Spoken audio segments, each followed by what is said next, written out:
لله الكريم المنان على ما هدانا إلى الإسلام ووفقنا للإيمان وأنزل هذا القرآن الكريم بالبرهان وأرسل لنا أفضل الرسل بأفصح اللسان فله الحمد والشكر على هذه النعم العظيمة والآلاء الجسيمة، والصلاة والسلام على خير خلق الله وأشرف رسل الله الذي قال ما اجتمع قوم في بيت من بيوت الله يتلون كتاب الله ويتدارسونه فيما بينهم إلا نزلت عليهم السكينة وغشيتهم الرحمة وحفتهم الملائكة وذكرهم الله في من عنده وعلى آله وصحبه ومن اهتدى بهديه. وبعد، فقد وقفنا في درس أمس عند قوله جل وعلا من سورة القيامة: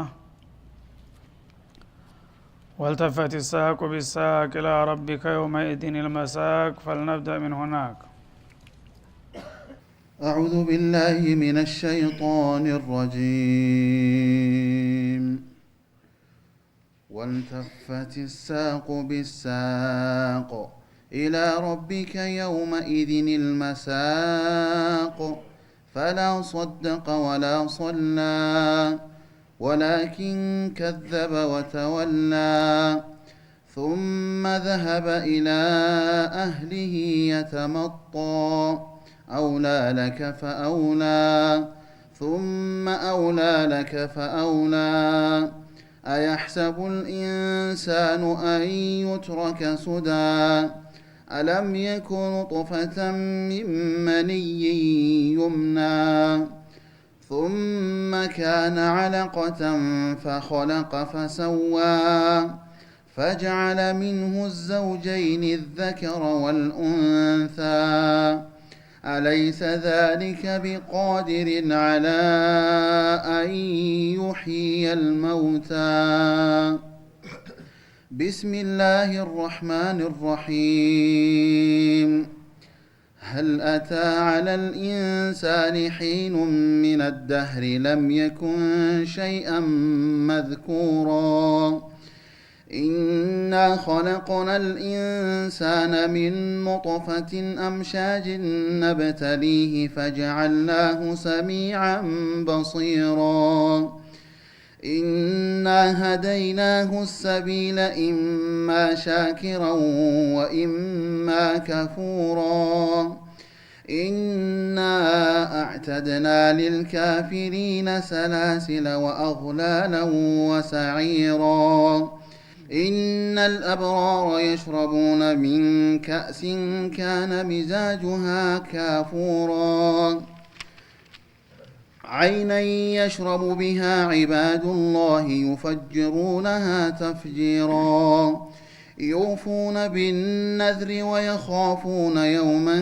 كان شره مستطيرا ويطعمون الطعام على حبه مسكينا ويتيما وأسيرا إنما نطعمكم لوجه الله لا نريد منكم جزاء ولا شكورا إنا نخاف من ربنا يوما عبوسا قمطريرا فوقاهم الله شر ذلك اليوم ولقاهم نضرة وسرورا وجزاهم بما صبروا جنة وحريرا متكئين فيها على الأرائك لا يرون فيها شمسا ولا زمهريرا ودانية عليهم ظلالها وذللت قطوفها تذليلا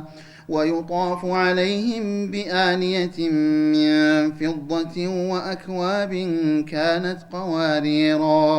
قوارير من فضة قدروها تقديرا ويسقون فيها كأسا كان مزاجها زنجبيلا عينا فيها تسمى سلسبيلا ويطوف عليهم ولدان مخلدون إذا رأيتهم حسبتهم لؤلؤا منثورا وإذا رأيت ثم رأيت نعيما وملكا كبيرا عاليهم ثياب سندس خضر واستبرق وحلوا أساور من فضة وسقاهم ربهم شرابا طهورا إن هذا كان لكم جزاء وكان سعيكم مشكورا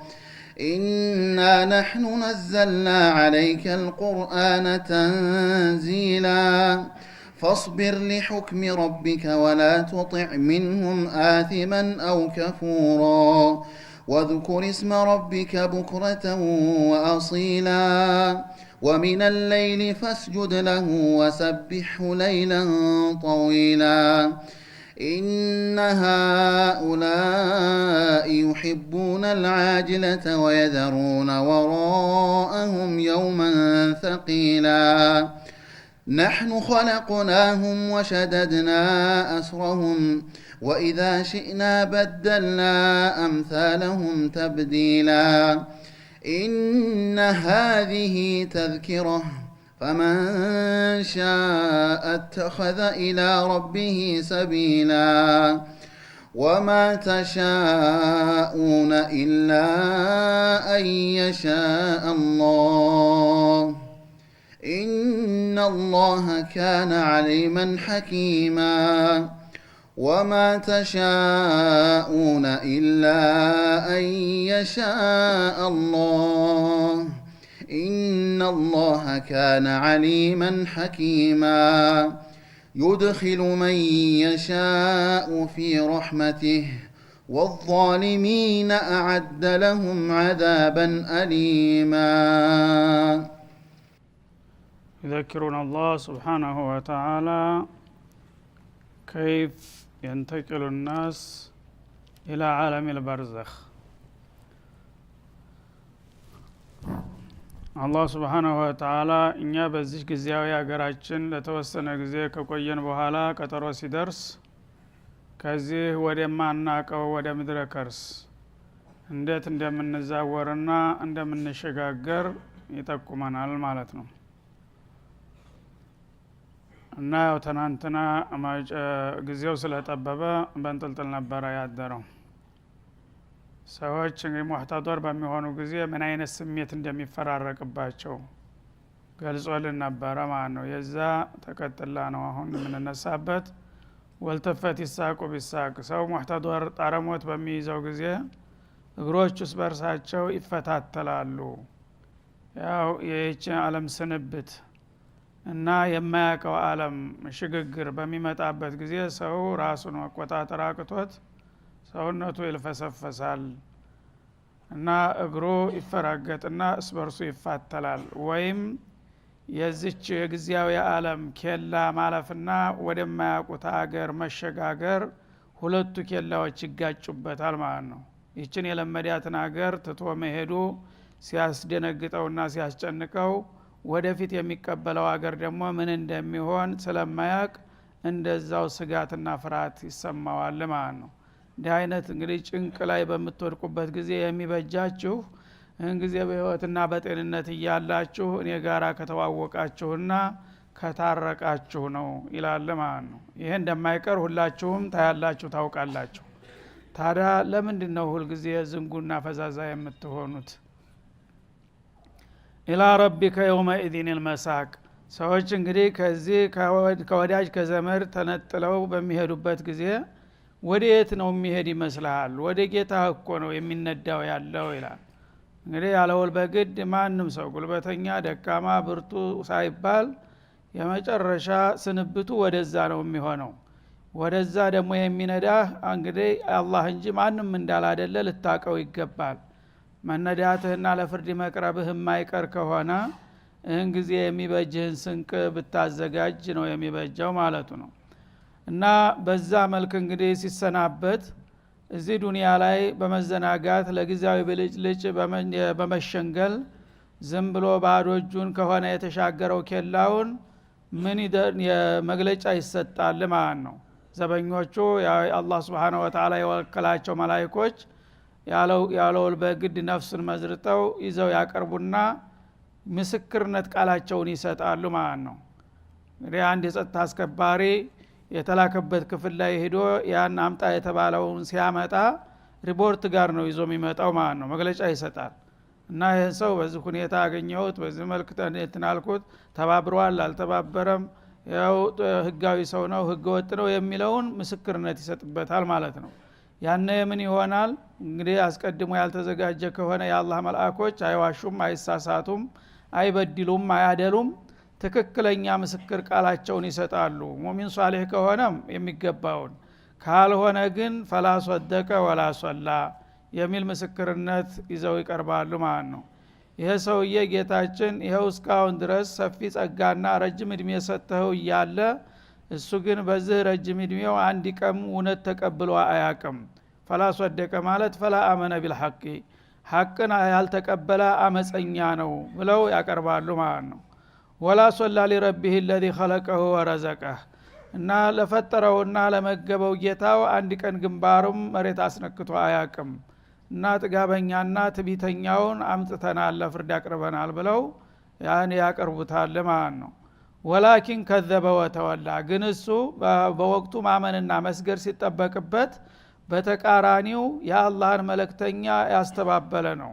ከዘበ ረሱላህ ሰለላሁ ዐለይሂ ወሰለም ወተወላ አኒል ኢማን ከእምነት ደግሞ ወደ ኋላ ያፈነገጠና ያመፀ ጥጋበኛ ነው ብለው ያቀርቡታል ማለት ነው።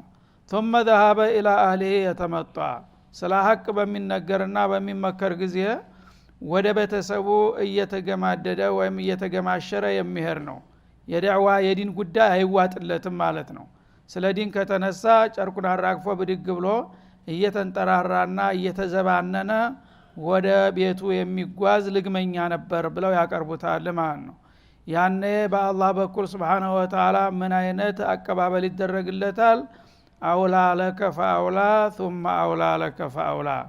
እንግዲህ በዚህ መልክ ከሆነ የመጣኸው ጥፋት ላንተ ይገባህ፣ ጥፋት ላንተ ይገባህ ይለዋል አላህ ደጋግሞ Subhanahu Wa Ta'ala አዘነ الله من هذا። እና እንዲህ አይነት እንግዲህ አረብ እንዳንቀርብ እንግዜ መጠንቀቅ ያስፈልጋል ማለት ነው።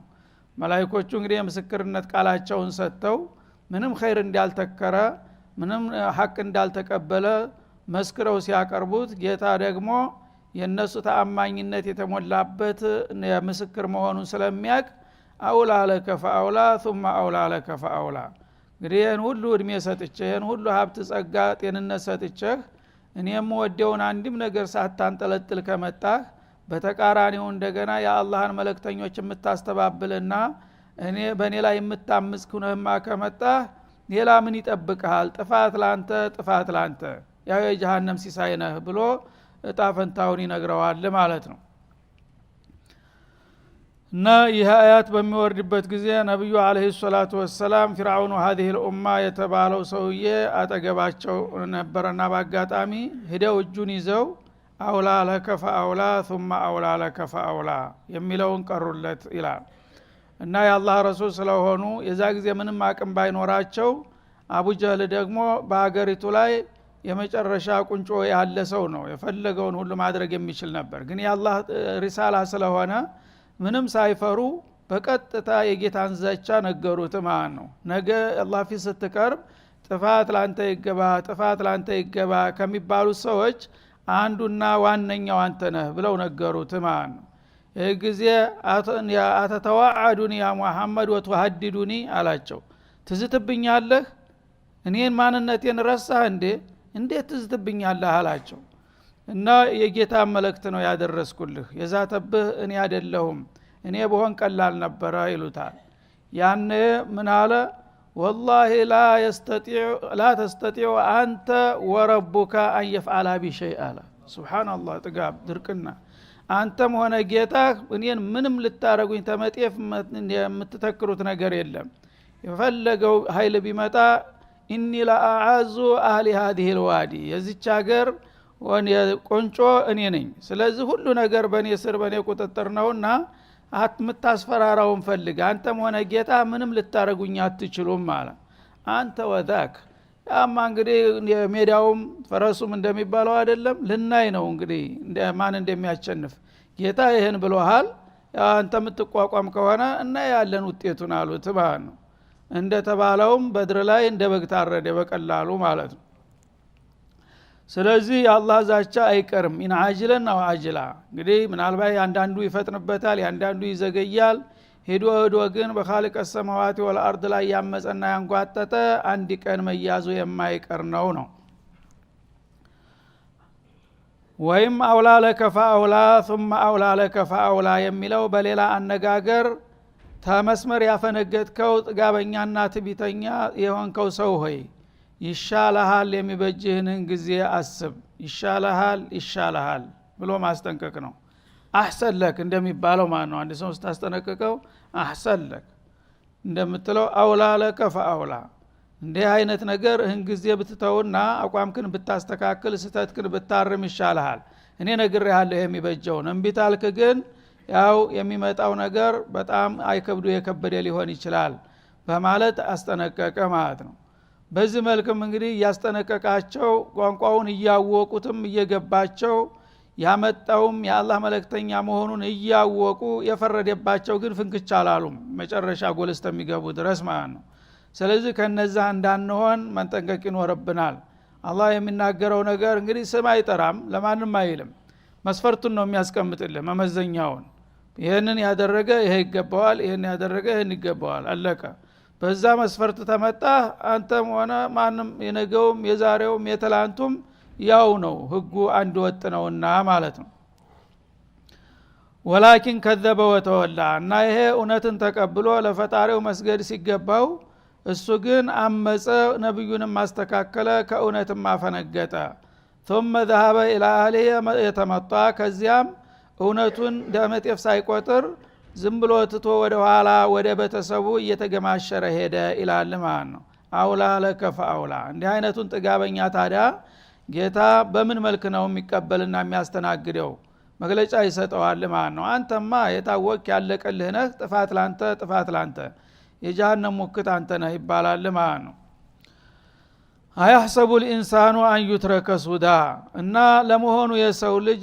ከሞትኩ በኋላ አልነሳም በሰራው ስራ አልጠየቅምና አልቀጣም እያለ የሚደናቆረው እንዲሁ ዝም ብሎ ልቅ ሆኖ ሊተው ይፈልጋል ማለት ነው ይላል አላህ Subhanahu Wa Ta'ala እኔ የፈጠርኩት እኮ ለአንድ ዓላማ ነው ያን የፈጠርኩለትን ዓላማ የተወጣ አላህ Subhanahu Wa Ta'ala ጥሩ ሽልማት እንደሚሰጠውና ለዘላለም ጽድቅ እንደሚያበቃው የካደና ያመፀ ደግሞ ለተፈጠረለት ዓላማ ያልዋለ ጥጋበኛ ደግሞ ቅጣት እንደሚጠብቀው ነው ያመጣሁት ሰዎች ግን ዝም ብለው በዘፈቀር ተፈጥረው ስድ ሆነው እኔ የማላዛቸው የማልከለክላቸው ታጠፉና ታከፉም ደግሞ የማልጠይቅና የማልቀጣቸው አድርገው የሚገምቱት ጅሎች ብዙ ናቸው ይሄ የሚሆን ነገር አይደለም የሰው ልጅ ዝም ብዬ ፈጥሬ እንዲሁ ዝም ብዬ ስራ ሳጣ ጊዜ ማሳለፊያ ያደረኩት አይምሰልህ ለቅዱስ ዓላማ ነው የፈጠርኩት ለፈጠርኩለት ዓላማ ውለህ ከሆነ መልካም ሰየው ነው ካልሆነ ግን አያሰቡ الانسان ان يترك سدى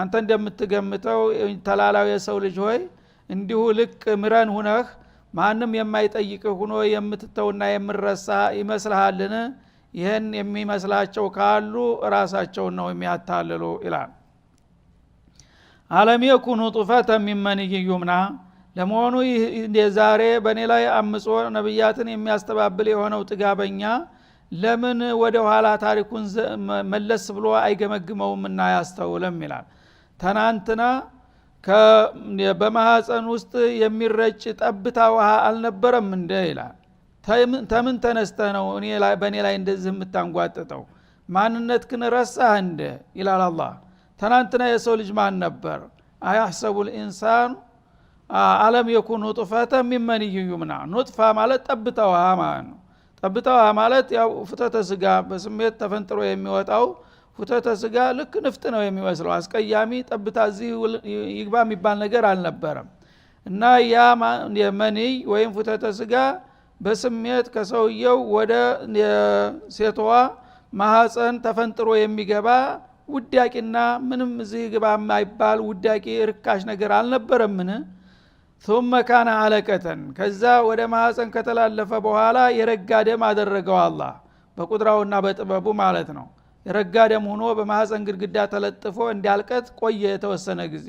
ያው በሐዲሱ እንደተብራራው ማለት ነው። መጀመሪያ ጠብታ ውሃ፣ ከዛ የረጋ ደም፣ ከዛ እንደገና ሙድጋ ኩርማን ስጋ፣ ከዛ እንደገና የአካል ክፍል ተፈጠረ ተቀረጸለት፣ ከዛ ሩህ ተነፋበት እንዳሉት ረሱል አለይሂ ሰላቱ ወሰለም። ትናንትና ዚግባ የማይባል እንዲህ አስቀያሚ የሆነ ንፍጥ የመሰለውን ውዳቂ ነገር ደረጃ በደረጃ አንከባክቤ አሳድጌ ቀርጬና አስተካክሌ ሳወጣህና ሳስወልድህ አንደበትህ ሲከፈት እኔን በማመስገን ፈንታ እንደገና በሌላይ ማንጓጠት ትጀምራለህ? አንተ ማነህ? እስቲ ወደ ኋላ ዞር ብለህ ራስህን ጠይቅ ይላል አላህ Subhanahu Wa Ta'ala። ሰው እንኳን በአቅሙ አቻው ያልሆነ ሰው በሚተናኮለው ጊዜ አንተ እኔ አቻ አይደለም እባክህ ተወኝ ይላል ማለት ነው። አላህ ረብል ዓለሚን ግን Subhanahu Wa Ta'ala አቅምህን ወቅ። ትናንትና እኮ ንፍጥ ነበርክ፣ ውዳቂ ለማየት እንኳን የምታስቀይም ነገር ነበርክ። ከዛ አንስቼ አይደለም እንደ አንከባክቤ ለዚህ ያበቃሁህ። ታዲያ እንደገና አሁን ሁሉ ነገር አካልህ መንፈስህ ሲሟላ ሁሉ ነገር ሳስተካክልልህ እኔን በማመስገንና በማገልገል ፈንታ በእኔ ላይ ማመጽና ረሱሎችን ማንጓጠጥ ጀመርክን? ማን ነበርክ ትናንት ይላል ማለት ነው።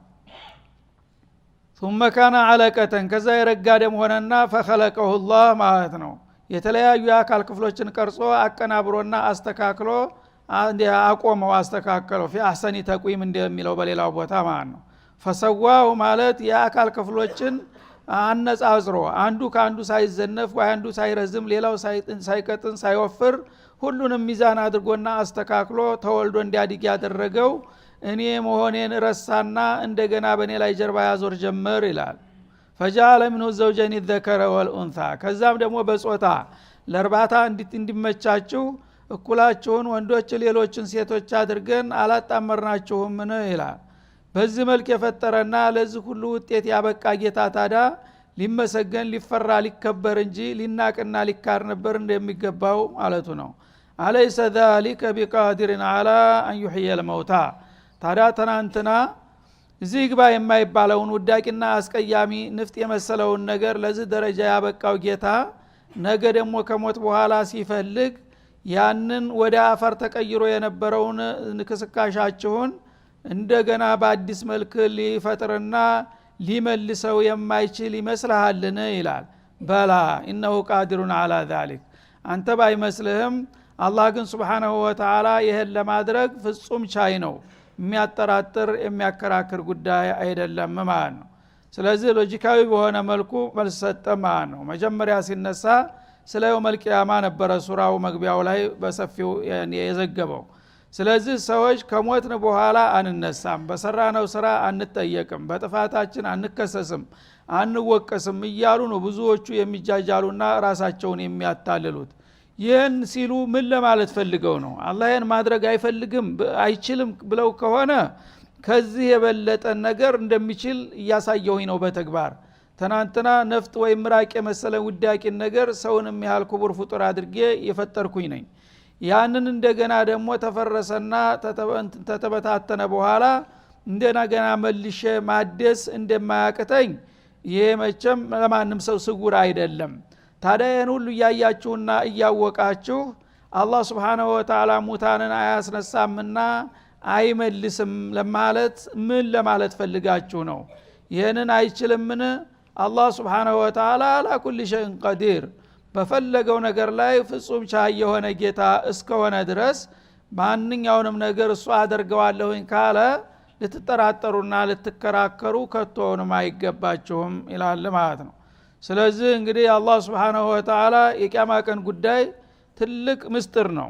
ሰው ተሞተ በኋላ እነሳለሁ ያለ ሰው ነው ኸይር ሊሰራ የሚችለው። በሰራው ስራ ተጠየቃለሁ መነዳለሁ፣ በጥፋት ይወቀሳለሁ እከሰሳለሁ፣ በመልካም ስራዬ ወረታ ሽልማት አገኛለሁ የሚል ስሜት ያለበት ሰው ሁሉ ጊዜ ኸይር ለመስራት ዝግጁ ነው ማለት ነው። ይሄንን ነገር ካልተቀበለ ግን ለምን ብሎ ይደክማል? ሚዛን የለውም ማለት ነው። ህይወቱ ለምን እንደመጣ አያቅም። ስለዚህ እንዳያ መብላት መተኛት ብቻ ነው የሚሆነው እንጂ ትናንትና ነገ ምን እንደሚጠብቀው እምነቱ ስለሌለ ምንም ኸይር ሊሰራ አይችልም። ተሸርም ደግሞ ሊታቀብ አይችልም። ምክንያቱም ባጠፋው ጥፋት አልተጠየቅም ካለ ለምን ይፈራል? በሰራው ስራ ወረታ አላገኝም ካለ ምን ሊሆን ይሰራል? ጉልበቱንም ሆነ ገንዘቡን ጊዜውን ሊያባክን አይፈልግም ዋጋ በማያገኝበት ነገር ስለዚህ ይሄ ኢማን የየውመል አኺር የሚባለው ነገር ትልቅ ምስጢር ያለው ነው ስለዚህ መን ካነ yu'minu billahi wal yawmil akhir የሚለው ብዙ ጊዜ ይደግሙታል ረሱል አለይሂ ሰላም ሁለቱ ነጥቦች ከአርካነል ኢማን ከስድስቶቹ ወሳኞች ናቸው የመጀመሪያውና የመጨረሻው እና በአላህ ማመንና በመጨረሻ ቀን ማመን ሁለቱ ታሉ ሌላው ሁሉ በቀላሉ ይሰራል እነዚህ ሁለቱ ከተናጉ ግን ሌላውም ሊቆም አይችልም ማለት ነው هذا وصلى الله وسلم على النبي وإلى لقاء ቀጣውን በሚቀጥለው እንመለስበታለን